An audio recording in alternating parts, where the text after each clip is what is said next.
So welcome everybody to the 937th monthly meeting of the Amateur Telescope Makers of Boston. We have a great meeting for you guys tonight. Dave Eicher from Astronomy Magazine is speaking about galaxies later on this evening. Just to remind you that we're one of the oldest and largest astronomy clubs in the universe. Founded in 1934, we joined, or the Bond Astronomical Group joined forces with us in the early 70s, and here we are still today. This is Glenn's monthly injection of humor into the meeting. Glenn, do you want to pick it up from here? You want to, Glenn, are you out there? You have to unmute yourself, Glenn. Well, we've lost Glenn. How's it now? Can you hear me? There you go. We can hear you. There you go. Sorry about that. Okay, it's kind of a quiet month coming up, but I just wanted to say there's no such thing as a quiet month in astronomy. And I was thinking years ago, I did a star party for some third graders. And after everybody had left, I stuck around to do some variable stars, and a couple of the custodians from the school came out, and right away, you just have that feeling everybody thinks you're weird. So I showed them a few things with a telescope, and then just to explain myself, I said, one of the things about this hobby, you never know what's going to happen. And I swear, the minute I said that, as I'm talking to them, the landscape starts to light up and I can see my shadow. I turn around and there's this monster bolide just raising across the sky. It had to be about magnitude -10. It was close to the brightness of the full moon. Then it just burst into a whole bunch of sparks, and we all just sat there in awe, but it just kind of made the point across. So you never know. And there's always something going on. We don't have much for meteor showers. The planets are kind of fading away. But first, our little message this time around. This is a good one for the COVID days. Rejoice, fellow astronomers. While COVID-19 has prevented the rest of society from long-distance travel, we are free to roam safely around the galaxy and beyond. And that's by a noted astronomer whose pseudonym is Dale Church. I'll leave it for whoever gets guess who that is. And we'll go to the next slide. Nice little picture. We had a couple of meteor showers last month, and this is a picture Doug Paul took. He was photographing, I think it was the Rosette Nebula, when a Geminid meteor shot across the field of view. The other shower, I don't have a picture from, but we had the Quadronted meteor shower, and that was on the morning of January 3rd, and it just happened, I got up in the middle of the night. Well, at our age, a lot of us have to get up in the middle of the night, but I decided to go outside and check it out. And I was out for about, I'm going to say 40 minutes, from something like 3:40 to about 4:20 in the morning, just about 40 minutes. And I just gazed, kind of, relaxed, and I saw about a half a dozen meteors. It's actually kind of a nice shower. I know there's a lot of chatter about picking up some on radio signals and so forth. I don't know if anybody else was able to make any visual observations of the Quadronteds, but it was kind of a nice shower. So we'll go to the next slide. Again, kind of quiet this month. On January 21st in the evening, Uranus is going to be about 1.7 degrees just south of Mars. So that'll be a nice pair up and low power view of a telescope and in binoculars as well. Later that evening, Algol will be at minimum. This star, we've talked about this before. It's an eclipsing variable. The entire eclipse is about 8 hours, and it goes from magnitude 2.2 down to about 3.5. But the real guts of that whole thing, about a couple hours before and after minimum. So I would say if you get out at about 6:30, 7 o'clock, and stay till about 11, you'd be able to catch the whole thing. And typically I recommend about looking every 15 minutes or so, just to see how much of a change has been. It's really kind of a neat star to look at. Also coming up, Mercury is at its greatest evening elongation, and that should look very low in the southwest 30 minutes after sunset. Now, if you look southeast, you're going to see nothing. You'll be very bored. But if you look toward the southwest, right, and you need a very low horizon for this. All these planets, Jupiter and Saturn as well, they're grouped up, but they're very low in that part of the sky. And as I said, even Mercury won't get that much of a show this time around. Saturn and Jupiter are pretty well gone. The only one that's really available this month is Mars. And again, you'll see Mars and Uranus on the 21st together. Next slide. Our observer's challenge this month is IC348. It's a nebula. It's a cluster nebula just below Omicron Persei. We'll go to the next slide. And these are pictures. The one on the one on the left there is by Doug Paul. It's kind of a wide field view. That blue star you see, the bright one in that picture, that is Omicron itself. And in Mario's picture on the right, Omicron, it's this one in Mario's picture, north is up. And that's Omicron right there, just out of the field of view. I think, as Mario mentioned, it would really kind of blast away the whole field of view. But that's the cluster in the nebula. And we'll go to the next slide. And this is a sketch I made over on the left, and I've taken Mario's image and just oriented so both of these are oriented in the same direction. North is kind of at about the 5 o'clock position. But I wanted to point out, again, you know I'm a double star fan, and there are 2 double stars in that particular cluster. And one of them is Struve 437. It's that really pretty pair that's in Mario's pictures, kind of over to the left there. That's it right there. That's a beautiful pair. They're about 10th magnitude, about 12 arcseconds apart. And the brighter pair, kind of in the middle of the nebulosity, is Struve 439. And that's more like 8th and 10th magnitude, about 25 arcseconds. And again, you know how much I like to look at double stars. Struve doubles, FGW Struve was an astronomer that worked in about the mid 1820s, and he did a survey of the entire sky down to about 30 degrees south, and he looked at every star that was about 9th magnitude or brighter and cataloged the double stars he found. He had a filter, and any double star that was wider than 32 arcseconds got dumped, which is why Albireo, one of the most famous double stars of all, doesn't make his catalog. It's in an extended catalog he did later on. But these are nice double stars to look at with small telescopes. Those particular pairs I've seen with a little 3-inch telescope. So if you can't see the nebulosity, and I had trouble seeing anything when I went out that time, at least look for the cluster and see if you can see those 2 double stars.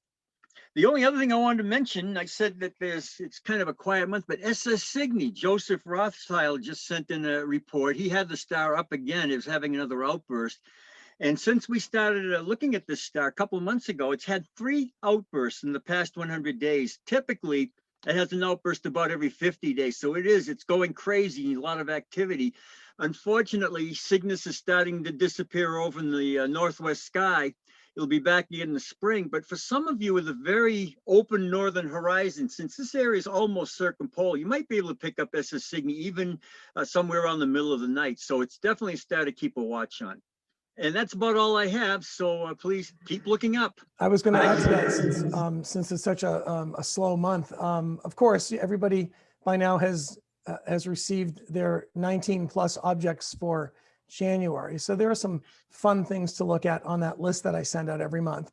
Also, I just wanted to mention the International Space Station is returning to our evening skies on Saturday night and will be visible for a few weeks. I always give this as a homework assignment when I talk about the space station, is that if you've never looked at the space station with your telescope, you should definitely give that a try. Even in a pair of binoculars, you can see that there is some structure to the station. It's almost merged together. But when I look at the ISS through a pair of 10 by 50 binoculars, especially when the solar panels are backlit from my vantage point, they look like taillight red as compared to the white modules that make up the station itself. Of course, it depends on how far away from you it is when you observe it. But if you've ever seen pictures of the ISS transiting the moon, you realize that I looked at one picture this afternoon that showed the ISS in silhouette about the size of the crater Plato. Now think about looking at Plato. Mario, you wouldn't recognize that crater on the moon, but there's a crater called Plato. And when you compare the size of the apparent size of the station with Plato, you think to yourself, holy cow, I could really see that. So if you've never done it, give it a try. If you want to, you have to track by hand with most telescopes, but it can be fun. Practice on airplanes, practice on jets, run up the contrail during the daytime, grab the jet in your telescope and see how your telescope feels when you move it in alt azimuth or on an equatorial mount. And then give it a try, give the space station a try. You'd be surprised what you can see. If you're using a telescope bigger than 8 inches, my hint is put a moon filter on, because it's so bright, it'll be kind of there'll be a little bit of glare. So that's my tip. 19 plus objects, space station. Thanks, Glenn. That was a great report. tonight's guest speaker is Dave Eicher from Astronomy Magazine. And Dave, I'm going to stop sharing my screen so that you can share your screen.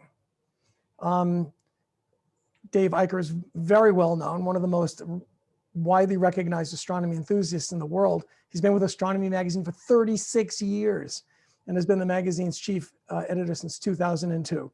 Dave has appeared in numerous media outlets to promote the science and hobby of astronomy and has spoken to many science business groups around the world, including locations with his collaborator, former Queen guitarist Brian May.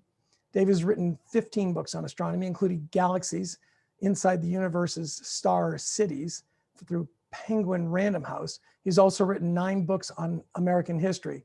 Dave is also enthusiastically interested in minerals and meteorites, has a collection of over 1,500 specimens.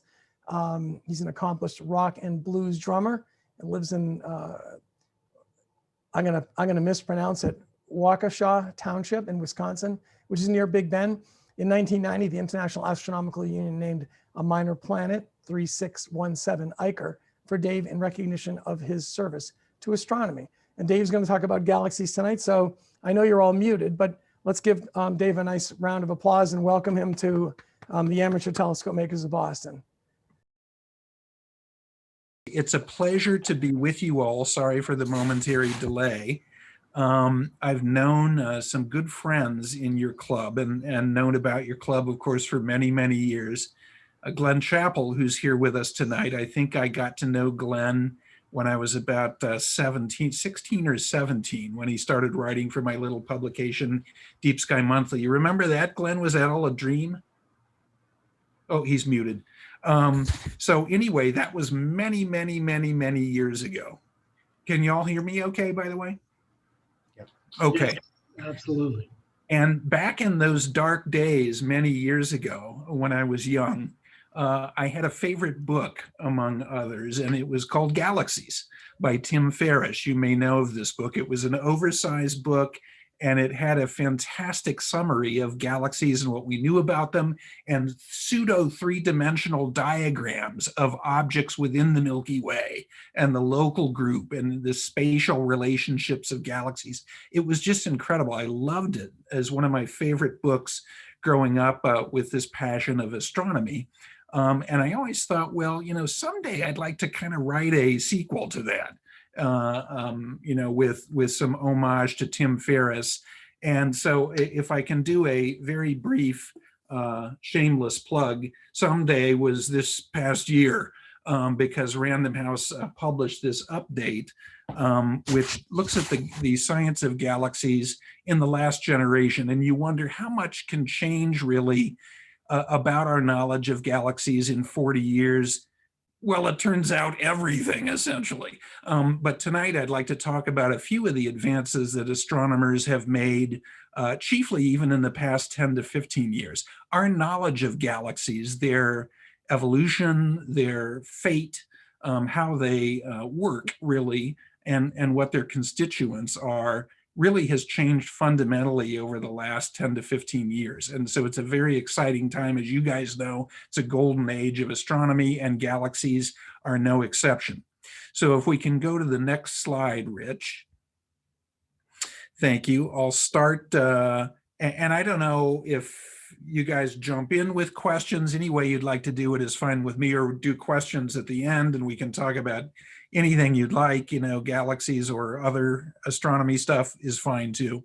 But of course, this story started almost a century ago now. It was October 4th, 1923, when this brash young astronomer, Edwin Hubble, who was obsessed with one of his favorite topics, so-called spiral nebulae, drove up to the largest telescope in the world, the 100-inch Hooker telescope on Mount Wilson, from his office in Pasadena.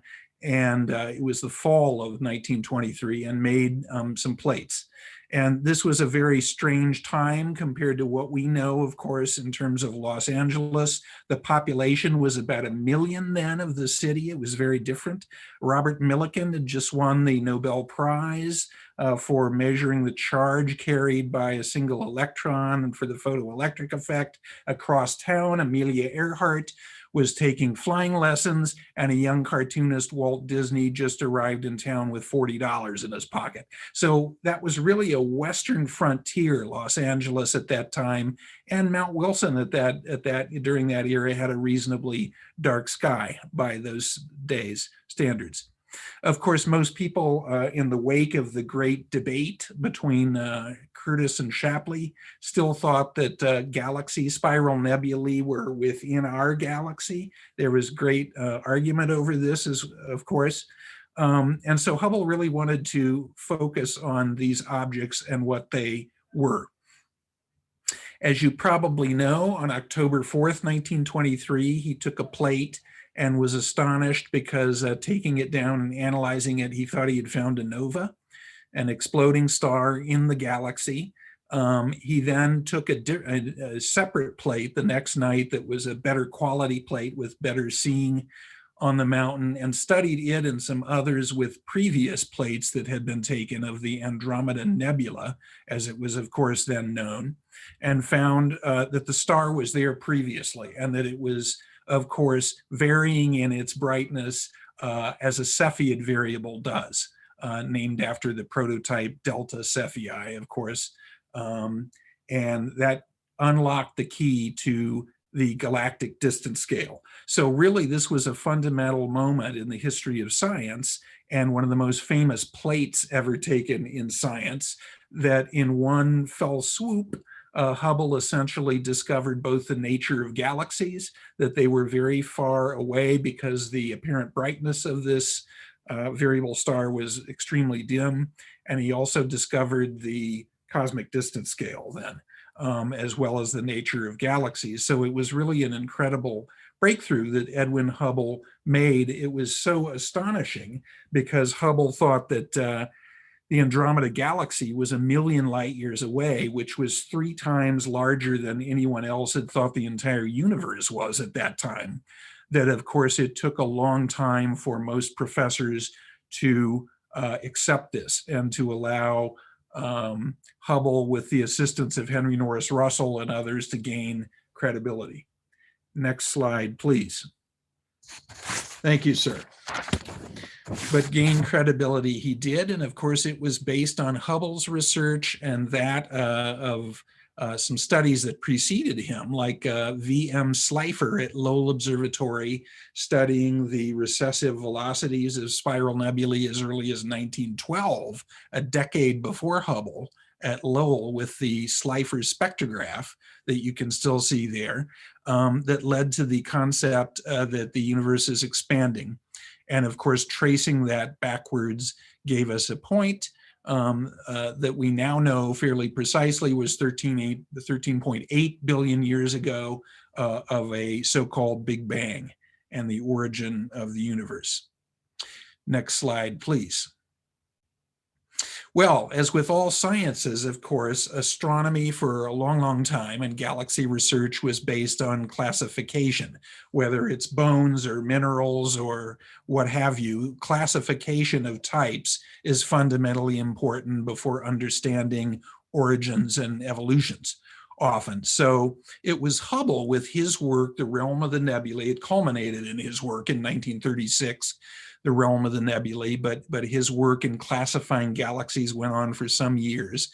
And he, of course, identified spiral galaxies, barred spirals with this bar of material through the center from which the spiral arms emanated, and a couple of other little miscellaneous types, as well as elliptical galaxies, huge spheres of stars.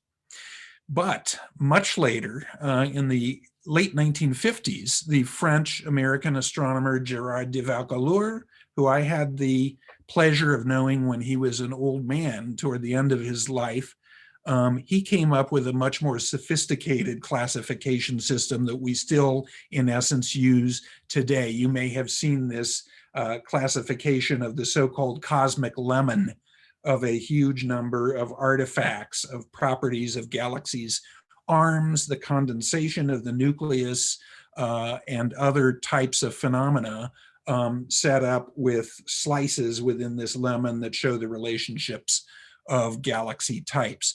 So the DeValca-Lohr classification really is the one that we still use today. Next slide, please. Well, by the mid-20th century, astronomers realized that galaxies, of course, are the basic building blocks of luminous matter in the universe. Their stars, gas, and dust contain most of the visible matter that we can see in the cosmos. And how big is the cosmos and how many galaxies are out there was a big question of many, of course, for decades. It turns out that the answer for many years has been about 100 billion galaxies exist in the universe, although you may have seen a couple years ago, actually 4 years ago now, Chris Constellation, who's an astronomer in England, did a very nice study that claimed that there are 2 trillion galaxies in the universe. And of course, we know that telescopes are time machines. And as we look farther back in the universe, we're seeing objects as they were earlier in time, and they evolve, of course, over time. Well, what do galaxies do? Hubble and many others since his time realized that galaxies collide and they come together and they get bigger over time. And this sort of small to big evolutionary model build up. So early in the universe, if you look back, say at the Hubble deep field images that show the very earliest galaxies we can see well, there were a couple trillion galaxies.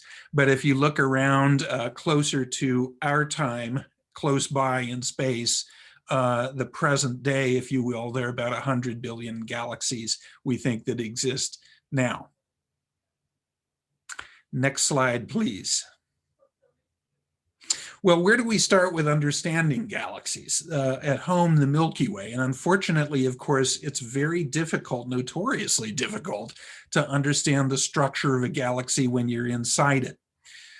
So understanding the Milky Way took a long time, as opposed to looking at galaxies from the outside. On any dark night, of course, away from city lights, as you guys know, you can see a very nice view of the Milky Way through parts of the evening, depending on the time of year.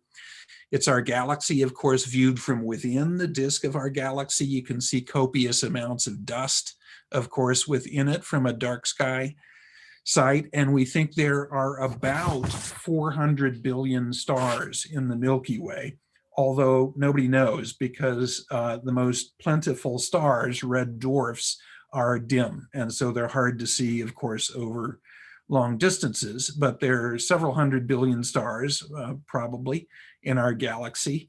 And the sun and the solar system, of course, lie about 26,000 light years out from the center of our galaxy. The disk of our galaxy is about 100,000 light years across, the luminous disk of the Milky Way. There have been some recent studies over the last year that suggest that the disk of the Milky Way is significantly larger, but that remains to be seen. So the primary parts of the galaxy are the disk, at least 100,000 light years across, and of course the bulge and the central mass of fairly dense material in its center, and then of course a halo of globular clusters and a few scattered stars farther out, and a very large and much larger, that we'll talk about here in a moment, halo of dark matter as well. So next slide, please. Well, as we look toward the constellation Sagittarius, as you undoubtedly know, we're looking toward the galactic center. And in fact, if you look between the cluster M7 and the Lagoon Nebula and draw a line between those two objects, just a little bit to the left of a midpoint of that line is the direction of the galactic center. But it's, of course, 26,000 light years away. And it's a good thing that it is, because it's a dangerous, violent place. We know that our Milky Way contains a supermassive black hole of about 4.3 million solar masses, which is relatively meek as central black holes go. We'll talk about that too. But there are other hazards too near the center of our galaxy that make it a fairly nasty place for things like us that are trying to live. Antimatter, a lot of high energy radiation, frequent exploding stars, supernovae, and other hazards that make it, it's a good thing that it's 26,000 light years away and that we're off into the, in the quiet suburbs of the galaxy, if you will. The galactic center is shrouded from our view as well by large amounts of dust. We can see, generally speaking, when we stand out in a very dark sky and look toward that central area of Sagittarius, we can see about a quarter of the way toward the center of the galaxy, and that's essentially it because of the dust between it and us. Next slide, please. Well, what do galaxies do? This is, of course, the Andromeda Galaxy, and it's one of Tony Hallis's many, many shots of it. And of course, you can see M32, the little satellite above the disk there, and NGC 205, and a nice view of NGC 205, one of the dwarf ellipticals that orbit Andromeda, the tidal forces that warp that galaxy's halo. You can see very nice here. Which is on the near side of the galaxy toward us. But what do galaxies do? Well, we've talked about how Slipher and Hubble and others discovered the expanding universe and the fact that galaxies have redshifts and they're moving away from each other. However, not every one of them is, because gravity is also at play and local forces are at work too. So generally, yes, the universe is expanding and galaxies are moving away from each other. But the Andromeda Galaxy, for example, is moving toward us. And Avi Loeb, who's a neighbor of yours there, who's the chair of the astronomy department at Harvard, did a nice study with some associates of his a few years ago and determined that eventually about 4 to 5 billion years from now, the Andromeda Galaxy and the Milky Way will collide. Will be long gone, of course, life on Earth by that point because of stellar evolution. But there will be a spectacular merger of these two galaxies. Maybe they'll end up as a big elliptical mess. We'll get to that in a moment here too. But that's what galaxies do, especially when they're in tight spaces. They eat each other. And Avi liked the study that he did of the Andromeda Galaxy and the Milky Way so much that he named the resulting super galaxy Milkomeda, which will be the eventual result. Our galaxy, though, the Milky Way and Andromeda, and one other significant galaxy you probably know, the Triangulum Galaxy or Pinwheel or M33, are the principal objects in what we call the local group of galaxies. And that's actually a term that Hubble created in his book, The Realm of the Nebulae. And we know of at least 55 galaxies in our little local group that are gravitationally bound with us. However, just like dwarf stars are hard to see, dwarf galaxies are hard to see and obscured and they're faint. So there could be many more very small dwarf galaxies that exist in the local group, perhaps as many as 100 galaxies. And we know, of course, that galaxies have already been consumed, small galaxies, by the larger ones in our group. Okay, next slide, please. This is M33, the Triangulum Galaxy, which many of you, of course, know and have looked at probably many times. It's a little farther away than Andromeda. Unlike the original estimate of Hubble of a million light years, we now know, of course, the Andromeda Galaxy is 2.5 million light years away, but the Triangulum Galaxy here is about 3 million light years away. It's very interesting for a number of reasons. It is one of the most active star-forming galaxies in our local part of the universe. You can see one of the largest so-called H2 regions. There you go, NGC 604. Thank you. There, and that's one of the two largest star-forming regions known. It is enormously huge, along with the Tarantula Nebula. So that's an exciting thing. M33 is also an anomaly because we'll talk about this in a minute too in a little more detail, but one thing that astronomers have discovered since the early 1990s with Hubble is that most normal galaxies, not dwarfs, they're too small, but most normal galaxies have a central supermassive black hole. However, there are exceptions. M33 does not have one, which is odd. And it's not exactly known why that is right now.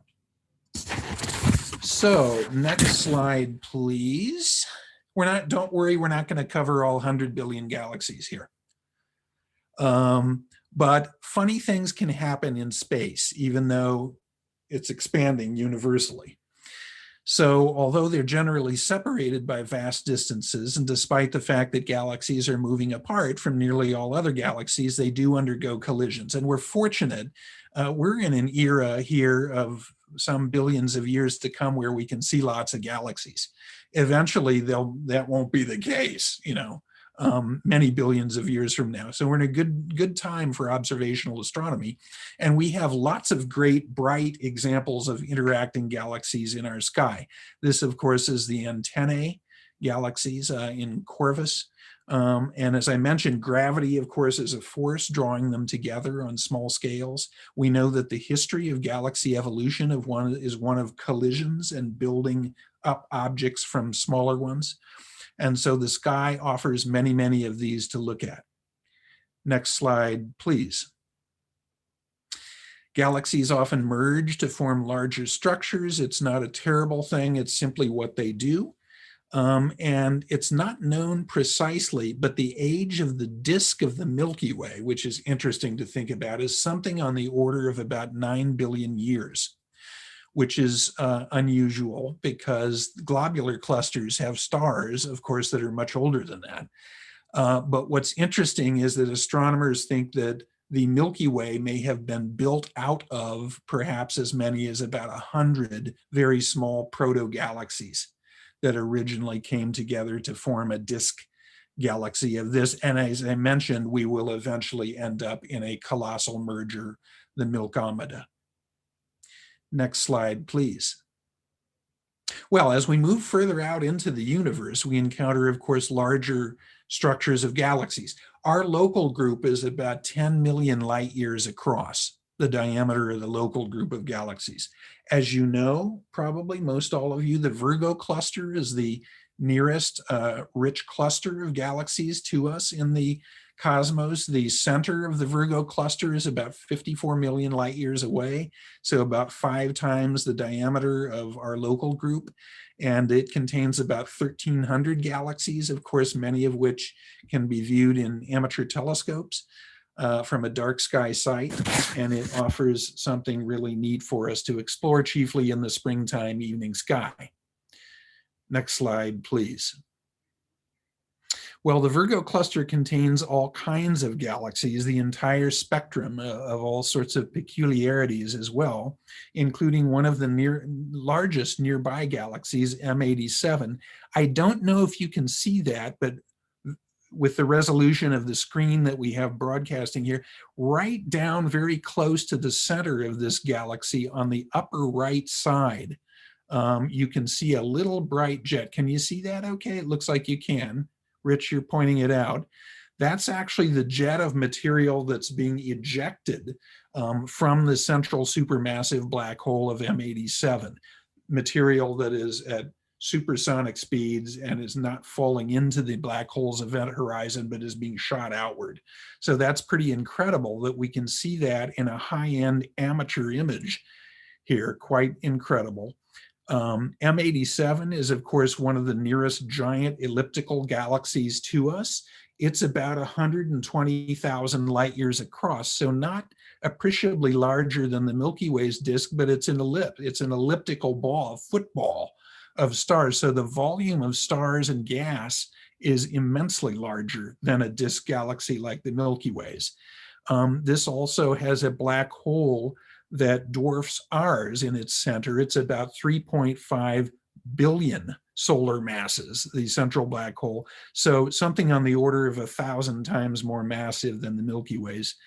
black hole. And as you can see here also, most of these little stars in the field around the elliptical fuzz are unsharp for a reason.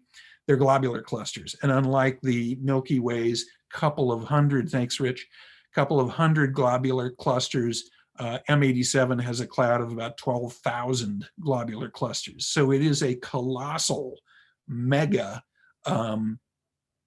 super elliptical galaxy, and it got this way through many, many, many mergers, being near the core, rich core where there were many galaxies to absorb and build up over time. Next slide, please. Well, as we go even farther out into the cosmos, of course, there are many kinds of exotic galaxies. This, as some of you undoubtedly know, is the famous Einstein cross. And so we're seeing an unusual barred spiral galaxy here that is exactly in line in front of a distant quasar. And it's splitting the quasar's light into four images that bend around the galaxy and focus toward us. A quasar, of course, is a bright, intensely energetic center of a young galaxy, mostly in the distant universe. Next slide, please. The deepest images of the universe ever made, called the Hubble ultra deep fields. There's a whole series, of course, of Hubble deep fields over quite a number of years. These most recent ones, the Hubble ultra deep fields, show infant galaxies that are considerably less than 1 billion years older than the Big Bang itself. I'm sorry, younger than the Big Bang itself. And in this frame, which is a sort of an anonymous southern sky, middle of nowhere chunk of sky, there are a few stars. You can see the artifacts around them. But most everything in this field is a galaxy. So there are 10,000 galaxies in this image. And this is how astronomers came up with this estimate of 100 billion galaxies in the universe, which has been extrapolated even further since this image. So many of the tiny bluish blobs that we see here are the galaxies that we think are the earliest galaxies that we know of that formed. We don't know that we've seen the oldest galaxies yet, if you will, but it may be that many of these bluish blobs that we see in a frame like this were the kinds of proto-galaxies that came together later to form normal galaxies like the Milky Way. Next slide, please.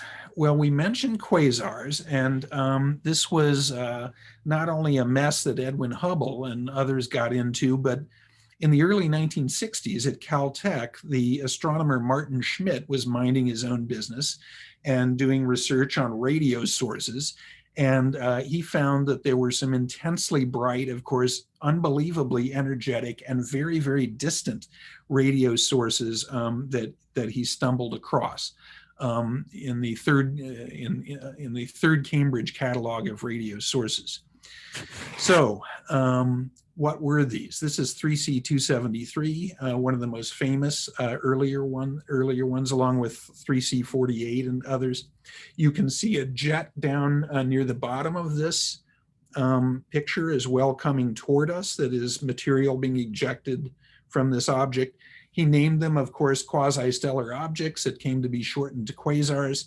And as I said, they're the very, very energetic centers of young galaxies in which there's a lot of material falling into and around these central black holes and being ejected superluminously, and we see this energy coming out toward us.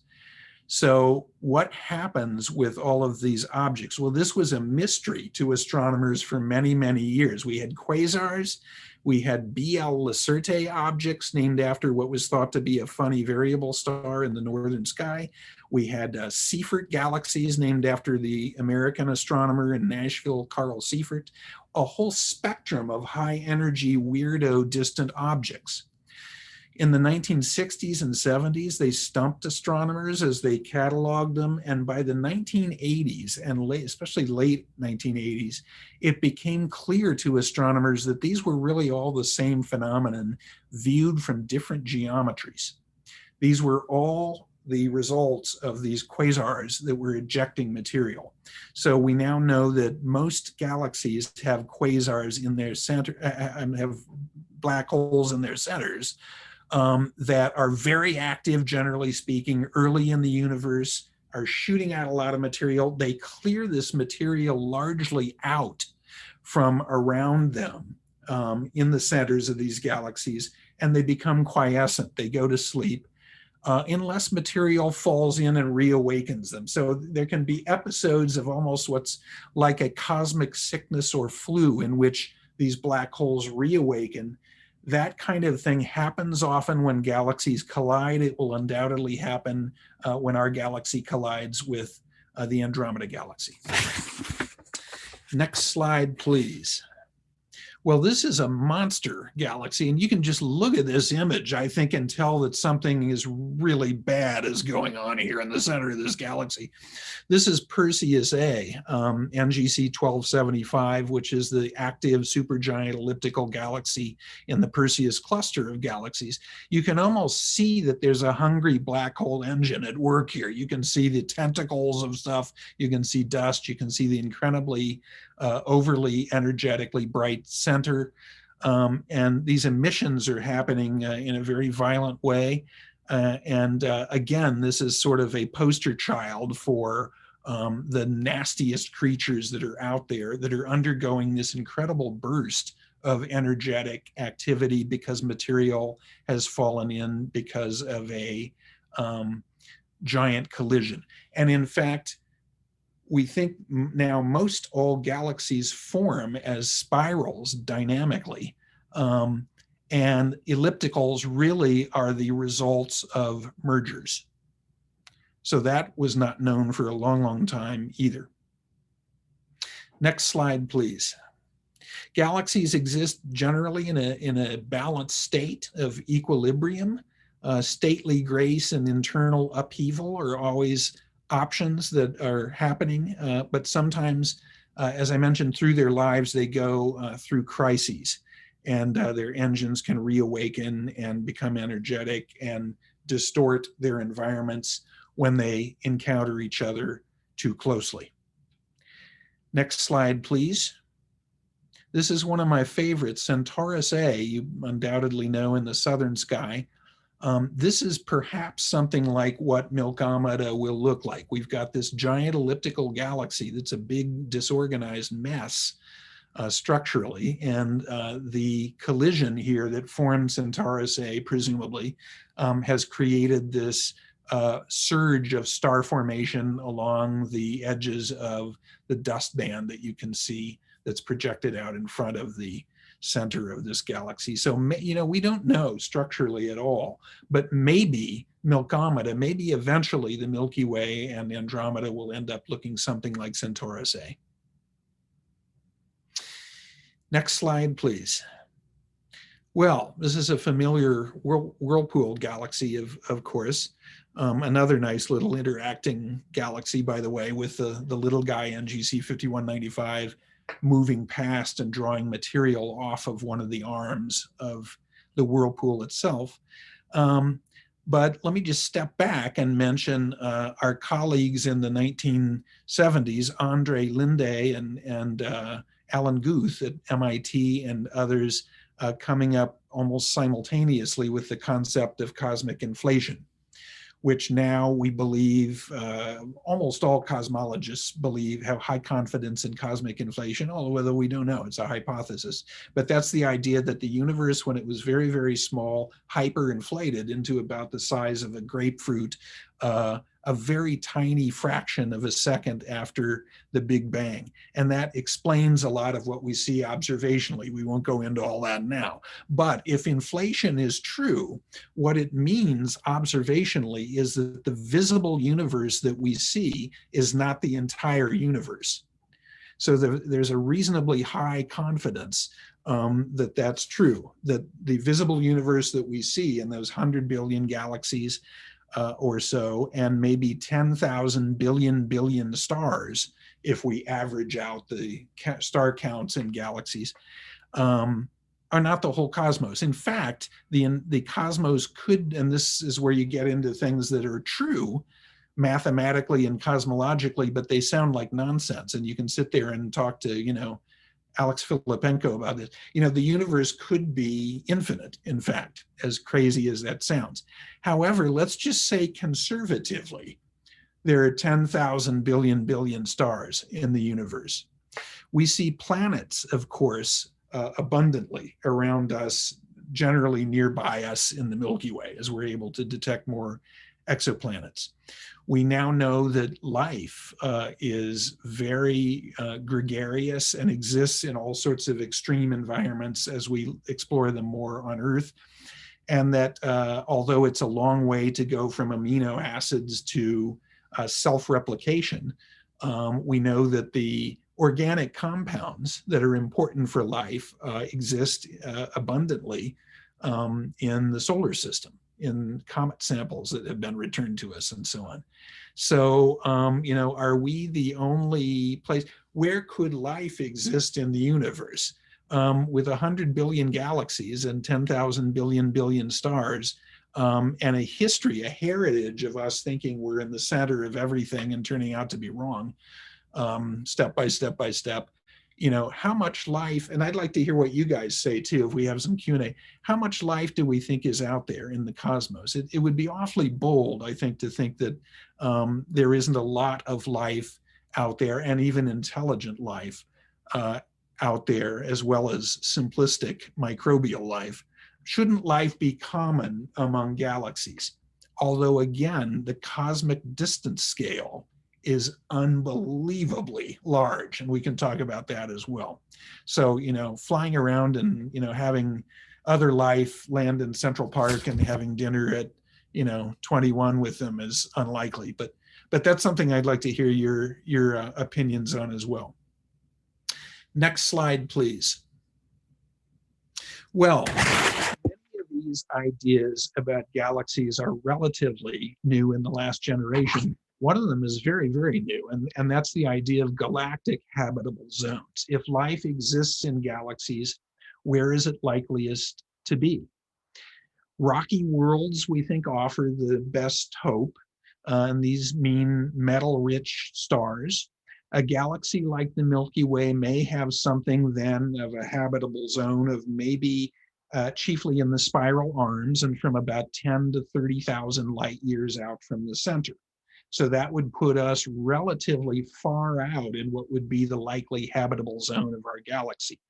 Farther out would mean fewer metals, and farther in would mean greater dangers than that range.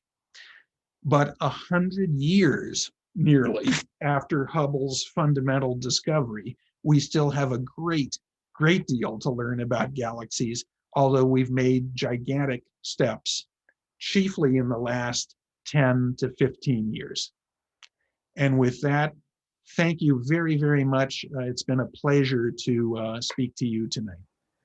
Well, thank you, Dave. I know everybody's muted, but a round of applause, please. Thank you. I don't know if you've noticed, I was leaning over many times during your talk. I actually have some questions for you, if that's okay. Of course, I'm happy to talk about anything you'd like, as much as you'd like. So I'll just say to others, don't let me hog the microphone here. Step right up. Dave, that first image you showed us of the Andromeda Galaxy that Hubble took in 1923, where he found a variable star, and it was determined to be a Cepheid. Did they have the technology back then to grab a spectra of that, or were they just looking at light curves? They did take spectra. They did. Of it as follow-ups. Yeah. That's amazing. I think about how crude the photography must have been back in the 20s. Yes, indeed. Yeah. How insensitive the plates. I assume they were still using glass plates. They were glass plates. Insensitive they were. So that's pretty cool that they were actually able to grab a spectra. I didn't realize they could do that back then. Yes. That's fantastic. And in fact, of course, the plate is still at Cal. If you get to know the librarian at Caltech, who's a very nice woman there, I think you can go out and arrange to see the plate. Actually, that's pretty cool. Yeah, that's pretty cool. Sometimes I look at the pictures of galaxies, and the second one you showed, I can actually zoom back to it Yeah. because since I'm controlling the slideshow, let's see if I And can. sorry about that. No, complication. that's okay. Not at all. It's That been teaches fine. me for updating my system here. Not to worry. So there's the first plate with Yes. the variable up here, right? That little faint That's, star. Whoops. that's right. Very faint star. Yeah. Yeah. But I was looking at this picture, and I can't remember the galaxy itself. It's a Messier object, isn't it? This is actually MGC 2841, which is a okay. very bright, it's one of the brighter northern hemisphere. It's in Camelopardalis.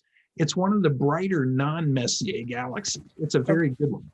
The reason it's probably overlooked is that almost nobody knows where Camelopardalis actually is in the sky. So The giraffe gets no respect. but that's a great galaxy. If that's the one. I've seen it before. I've observed it. But Yes. Dave, tell me about how, to me, it looks like the spiral arms, not the spiral arms, the dust clouds. They look very blotchy. They don't They look are. well organized. This is a so-called flocculent galaxy or flocculent spiral. And it's not exactly known why this is, but you can see the star formation and all the dust here.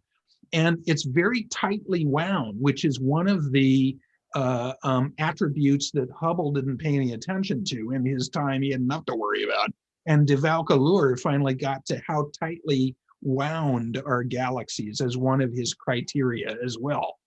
And it's not known exactly what's causing this, although density waves that happen in galaxies as galaxies rotate and as density goes through the spiral arms, and it causes some things to pile up as objects orbit the center and others to lag behind. So this is presumably density wave driven.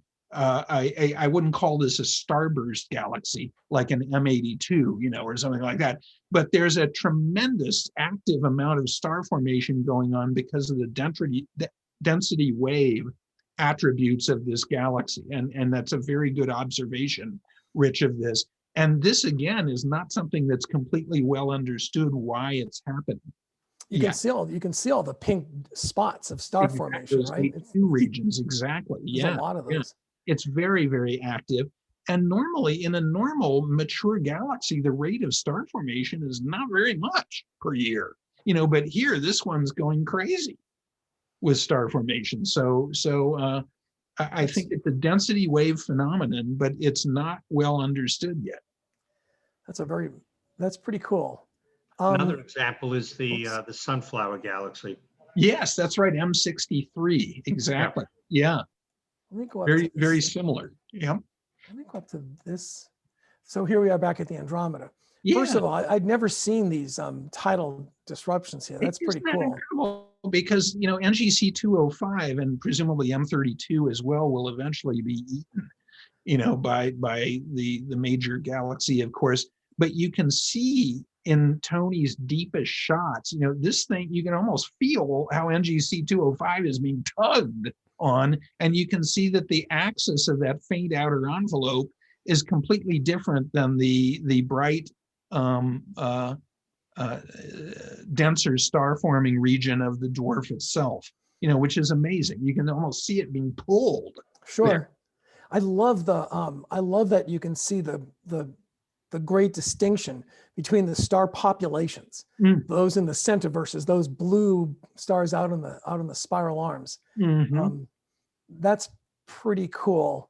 And that goes back to what you were saying about metallicity in stars, right? Right. Because these stars here are very young, and Mhm. presumably generations of stars have gone before them, enriching the galactic plane with Metal, elements heavier than hydrogen and helium. Exactly. Yeah. Yeah. Some of which ended up in us, of course, thankfully. Yeah. Sure. I love to read about nucleosynthesis. Yeah. It's just fascinating where all this stuff comes from. I And used to they're- challenge my chemistry students to ask them, where do you think all the atoms in this room actually came from? Exactly. And even some sophisticated, valued, treasured, rare atoms like gold and platinum and so on, coming from colliding neutron stars. Mm-hmm. let alone supernovae. Fabulous. Yeah, which is Fabulous. incredible. And again, the understanding of the origin of the elements has made big strides in just the last generation. Mm-hmm. And when I look at this picture of Andromeda, the nucleus looks, I'll say, well behaved. Is it true that the Milky Way has a bar? Yes. Are we a barred spiral? I should have mentioned that. I that was something I didn't want to go too long. I probably skipped over that. That's a fundamentally, crucially important thing. We were thought to be an SB type spiral like Andromeda here for almost our entire history of the understanding of the Milky Way since Hubble. And I rarely get to, God help me, I'm an astronomer living in Wisconsin. Help, I'm looking forward eventually maybe to retiring in Tucson, but this is not the place for astronomy here. But rarely do you get to plug an astronomy department in Wisconsin. Well, it was Bob Benjamin, who was the principal instrument PI for the Glimpse experiment on the Spitzer Space Telescope. And of all places, he's in the Department of Physics at the University of Wisconsin, Whitewater, a tiny little prairie branch of the University of Wisconsin. And so in 2008, the Spitzer Space Telescope with this Glimpse instrument mapped the Milky Way for the first time in a pretty detailed way. And of course, you have to be able to look through the dust, that's obscuring to do this well. And we determined for sure, based on some slightly earlier observations as well from the Canaries, the telescopes on La Palma there, that the Milky Way is a barred spiral. And it produced that very famous map diagram of the Milky Way's bar and the spiraled arms now that we understand pretty well. And we're of course in this little minor arm or spur, the Orion arm ourselves. But yes, we are a barred spiral, not a normal spiral. And that's a discovery in terms of concrete mapping of the understanding of the arms that's only about 12 years old now, which is pretty remarkable. Mm-hmm. That's yesterday in pretty new galaxy understanding terms. Yeah. So the Milky Way is a barred spiral, and that's breaking news only over about the last decade. That's pretty cool. Here, I'm going to zip up a couple more slides because I have another question. So, before go ahead. Who's up? Bruce? Is that Bruce? No, it's Bert Halstead. Hey, Bert. Can you go back to Andromeda for just Yep, a moment? I will. To my eye, that in that picture, the disk of Andromeda looks kind of crinkled. Is that an optical illusion, or is that actually the way it is? Well, that's, I think, actually the way it is. Now it's slightly tipped toward us. So the near, of course, the near, side is lower, near 205, and it's slightly farther the side next to M32 there. But I think that's a real effect of it looking a little crinkly. And you can see this in Hubble Space Telescope images as well, as, bless Tony, but, the Hubble Space Telescope has even better resolution, and I think you can see that, and it's real. And now he's worked on the dust lanes to allow you to see all of this central detail as well as the very faint outer arms. So the dynamic range here is incredible. And this is what you get from a guy who owned a custom color lab in Los Angeles for 40 years, So the dynamic range is enormous here, but I think I know exactly what you mean, the sort of crinkly nature of the dust plus the arms. And I think, and a sort of these are irregular ellipses that we're seeing. So I think he's accentuated contrast, but what we're talking about is a real phenomenon here. You know what I mean? Yeah, thank you. It's just that, to the little bit to the right of the core, you get a sense that the disk is kind of crinkled up and then back down again. Yeah, right there. Here. Yeah. Maybe it's an illusion, but this looks like it's crinkled up to me. Well, It's it's actually warped. Okay, there's if you look at it, more carefully, and I suppose I can't tell in this picture, but you can actually see that one end is bent down somewhat. Mhm. So sort of Yeah. it's a warp due to some gravitational problem, probably a previous interaction. Yeah. I think they've shown that the same with our galaxy, that we have a bit of a warp as well Yep. because of interactions that we've had. And that's fairly recent as well, I guess. Yes, and of course, we've eaten quite a number of unknown galaxies before, but the Sagittarius dwarf is in the process right now of being absorbed into our galaxy, the Sagittarius dwarf elliptical galaxy. And eventually the Magellanic Clouds, of course, will be too prior to the Milkomeda collision. But you're right, all these things have tidal effects on the disk. I think they've said that they think M101, or is it M110 that's next to Andromeda, the one in the lower? Right here. Yeah, Yeah. that's That- NGC 205. I Yep. think I read somewhere recently that they think that that's going to survive the collision and just kind of wander off on its own. That's at least one supercomputer prediction, that it won't be absorbed. Well, I don't know about that. And I don't know that we really know, talking about all this stuff with Avi. Right. Well, And just by the way, I'm an anti-M110 guy. It was Ken Glynn Jones, who's a great pal, but he added that in 1967 to the Messier catalog, campaign for it. That was 150 years after Charles Messier died. So I call it NGC 205 still. But that's 6 of one, half dozen of the other. Question here. duly noted. Sure, go ahead. The question about the titles. Yes. The galaxies are supposedly embedded in dark matter, and that one of the reasons for anticipating dark matter is sort of the rigid rotation of the galaxy, and it's not very fluid. It's a rigid rotation, saying that galaxies are embedded in this dark matter clouds. Now, if that's so, what's the effect of the huge dark matter that when the galaxies collide, where does all this dark matter, does it interact, or is it non-interactive, or what? Well, it doesn't interact with normal matter gravitationally, but it does.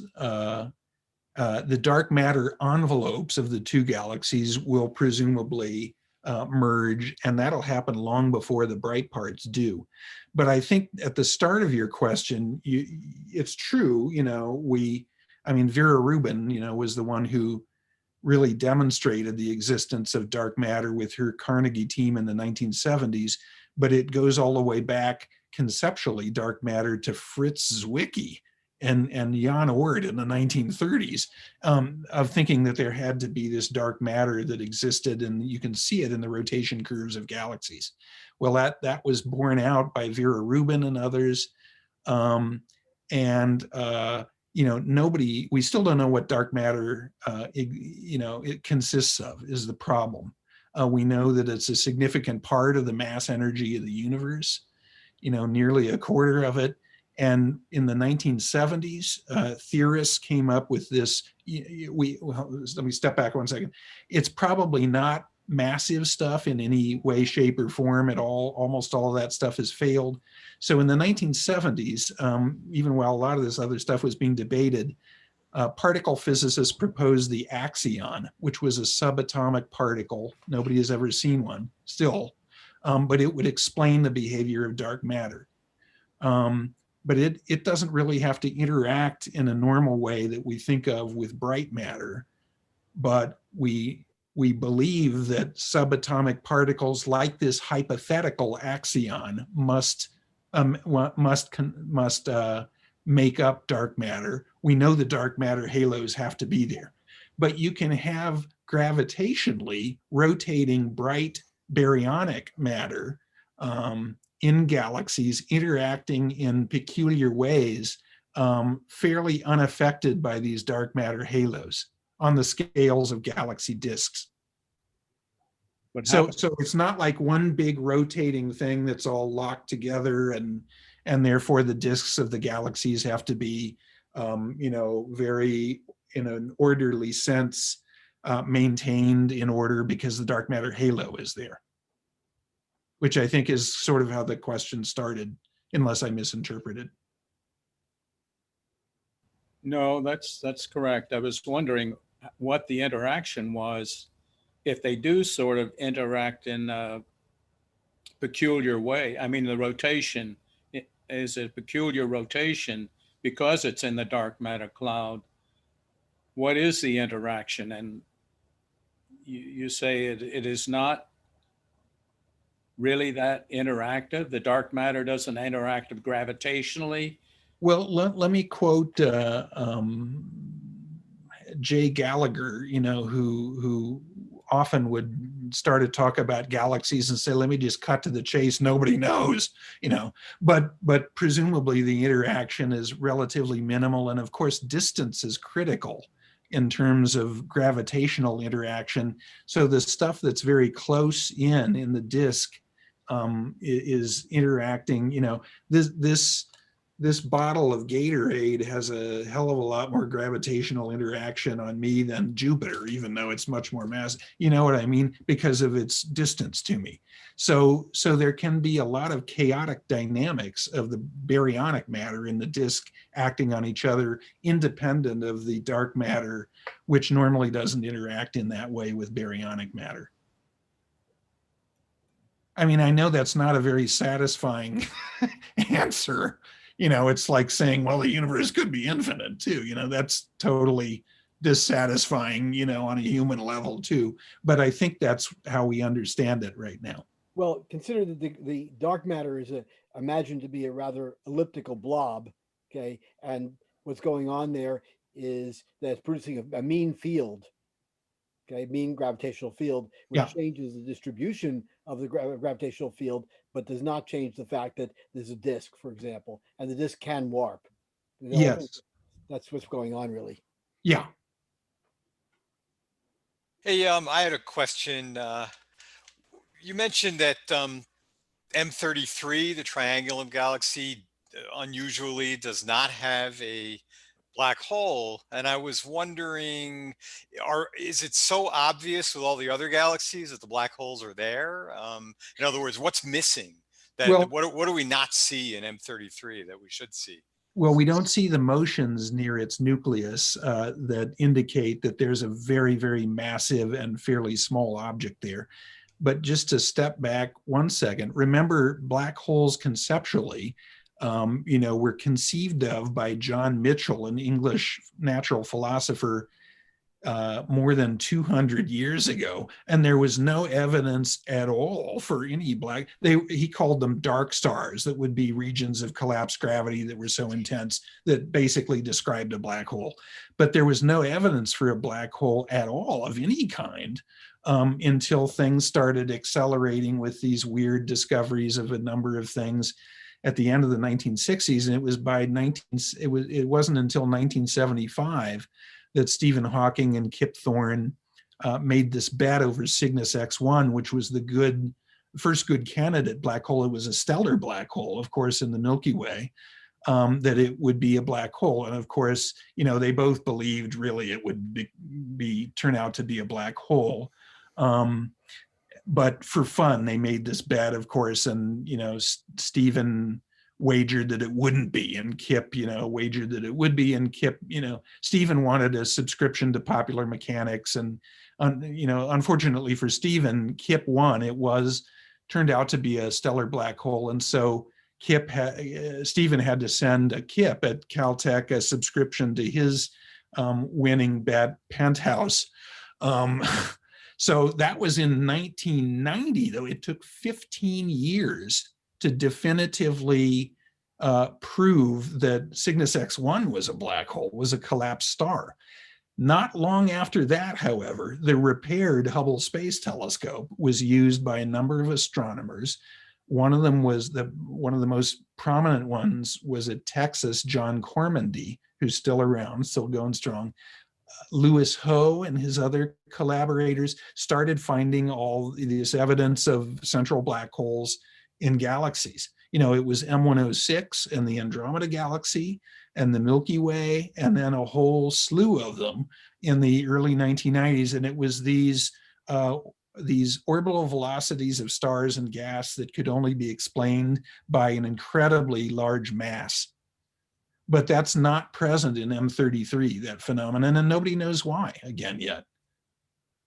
The nucleus here looks almost disorganized. Yeah, yeah.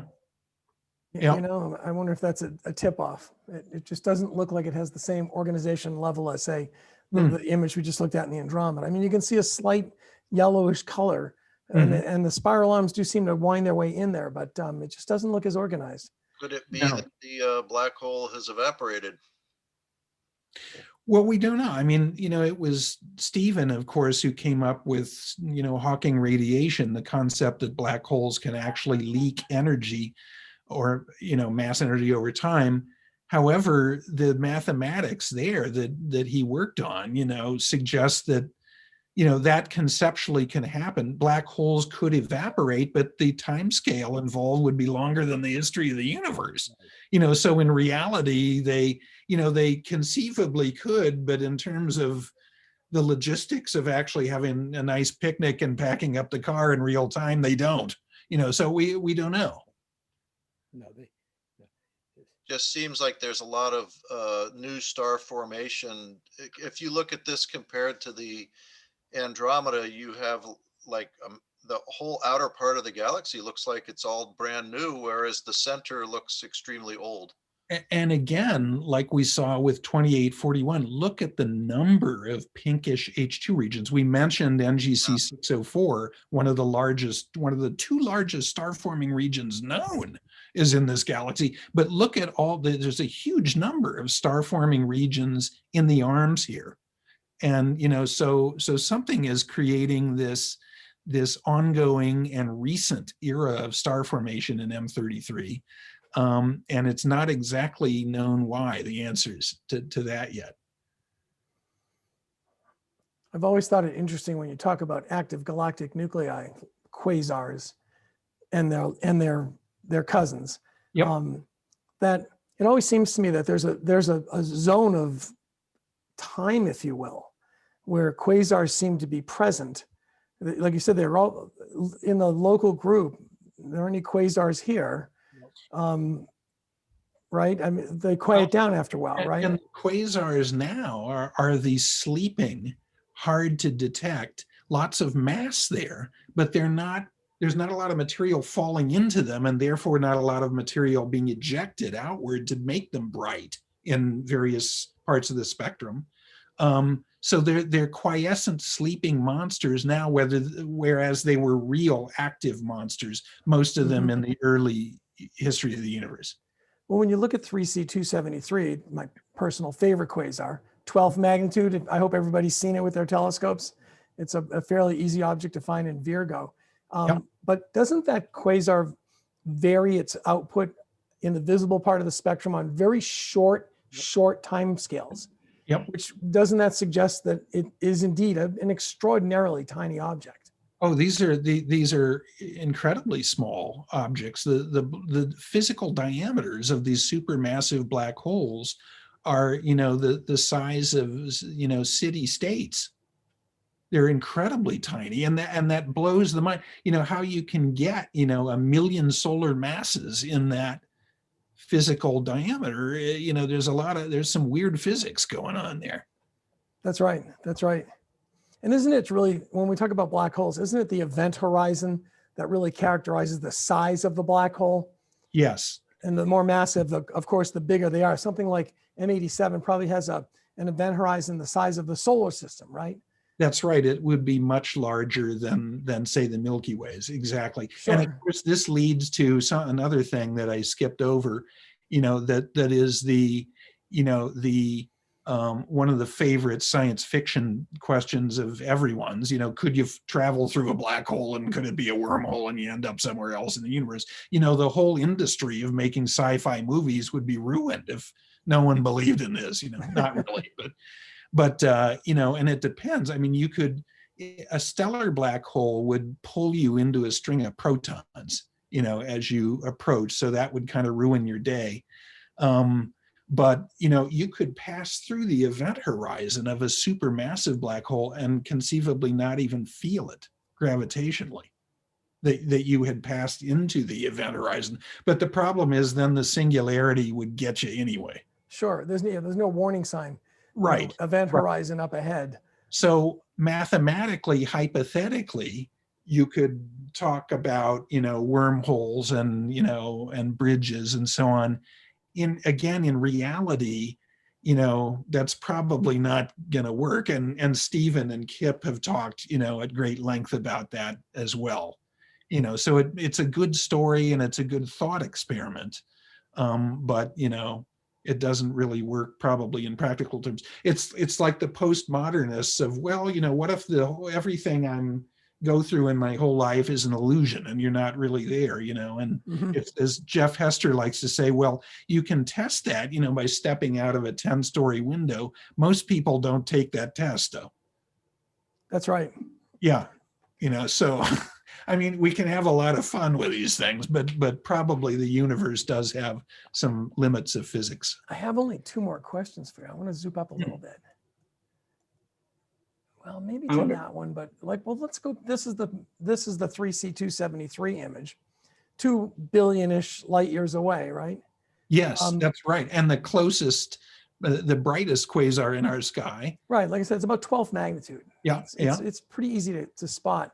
So in a good, decent sky in a Celestron 8, it's an easy target. What I love about the deep sky images, and you can go back to any one you showed, is the fact that these guys are lurking in the background.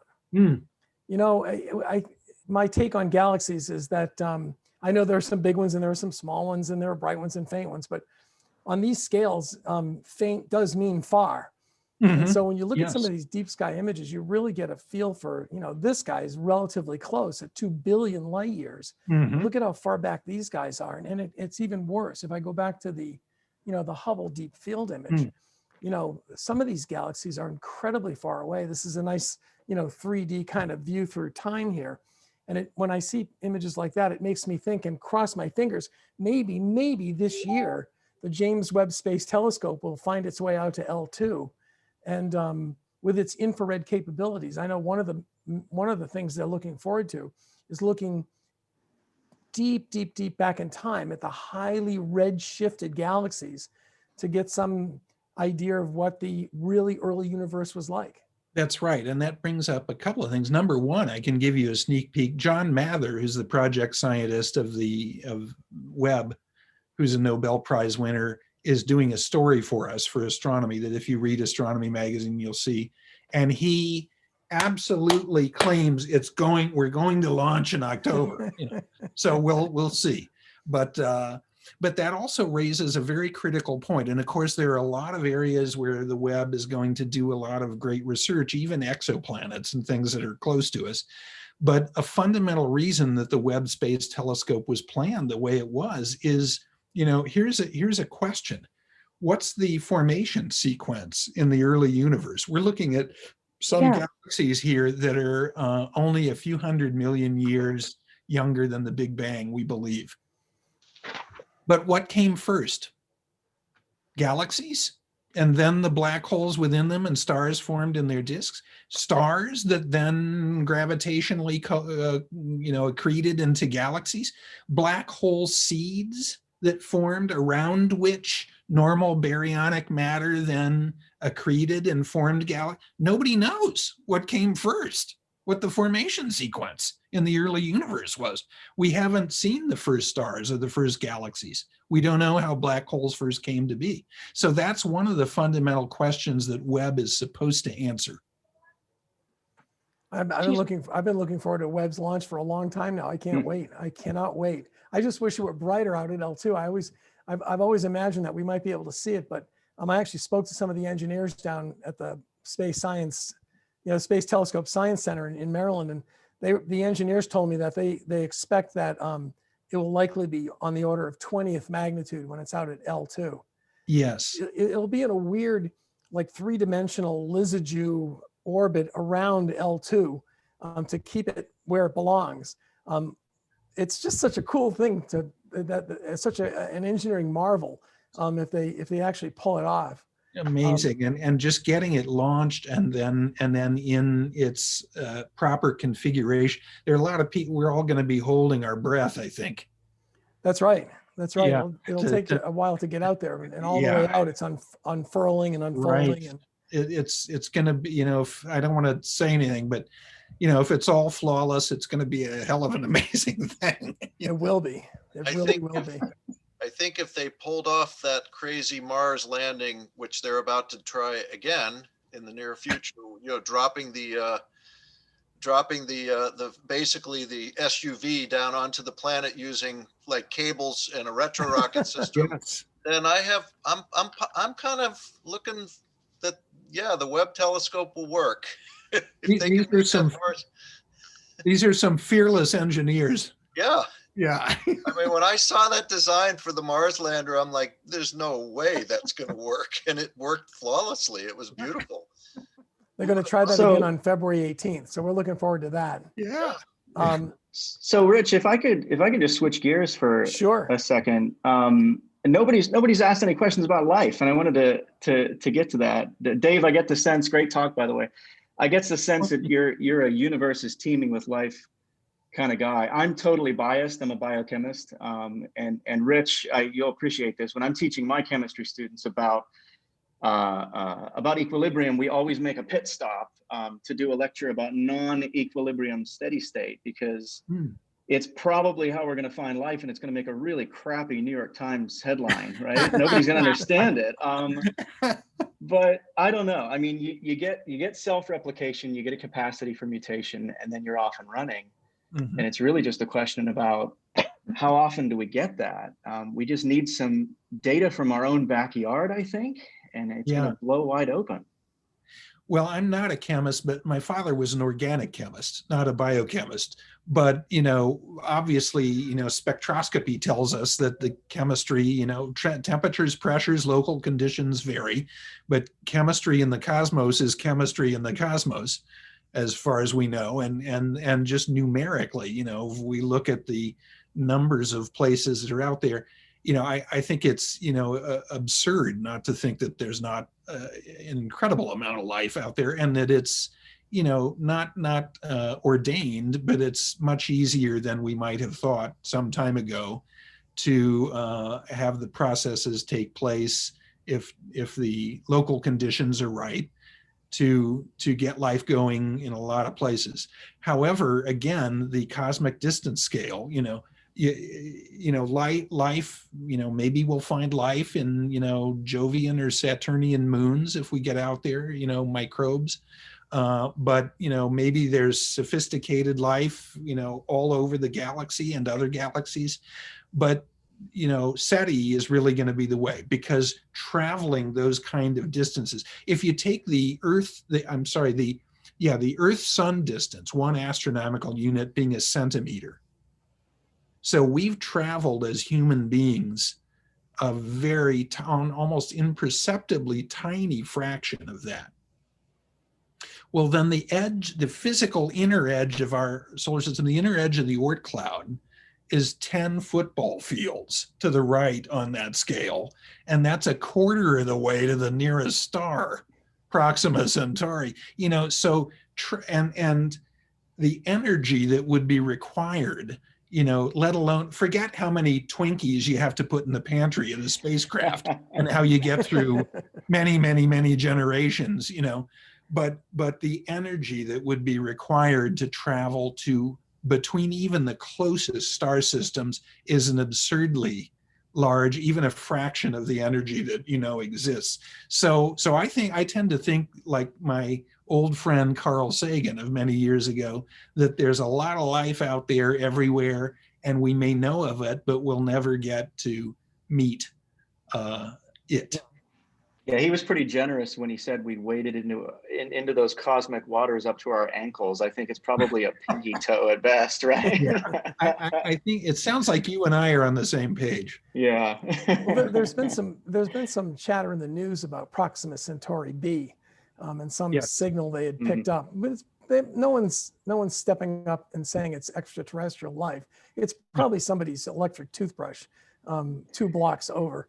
But And to go back to Avi for a second, they're your neighbor and Milkomeda. You know, Avi Loeb the other week, a week or two ago, talked about Oumuamua, you know, the cigar-shaped interloping asteroid, you know, and possibly be, you know, I think, you know, some people have fun by tweaking the press a little bit and seeing what happens. Stephen Hawking used to love to do that, to be provocative. He didn't really believe some of the stuff he was, but how are people going to react to this? I think Avi's doing a little bit of that right now too.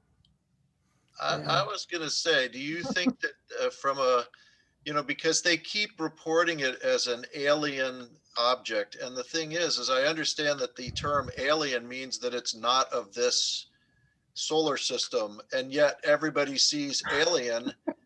And again, I don't know if this is doing a disservice to, you know, real science, where you get everybody stoked up to think, oh, it's, you know, I think of the Arthur C. Clarke book, Rendezvous with Rama, and this is supposed to look like this Rama style. No, maybe it is. We don't know. I mean, nobody went out to say hi as they're flying through, but I think that to tweak the media like that might be doing a disservice to real science. It might be a little dangerous, and to set aside Occam's razor, you know, for fun or profit generally doesn't help the scientific understanding that we need in this world. Right. Yep. Yep. Dave, it's almost 10 o'clock. Yes. Let me take back my screen so I can close out the meeting. Yeah. This meeting, of course, is open-ended until people can't take it anymore. So first of all, fabulous talk. Thank you so much Well, for thanks taking the so time much. out of your evening to visit with us. It's a real pleasure. And I do have friends in your group and historically friends in the group, and I love Boston. So it's really a great, great pleasure to be involved with you here tonight. Thank you so much. I missed that we didn't get to talk at NEAF this year. Yeah, maybe I think next year we'll be back to normal by then. I think so. I hope so. So Yeah. let me just do this. Let me go one more slide forward and remind folks that our next monthly meeting is Thursday, February 11th, 2021 at 8:00 p.m. And we have another board meeting. These come up 4 times a year. So our next board meeting is on March 25th at 8:00. It's a Thursday night. And with that, I will officially close out the meeting.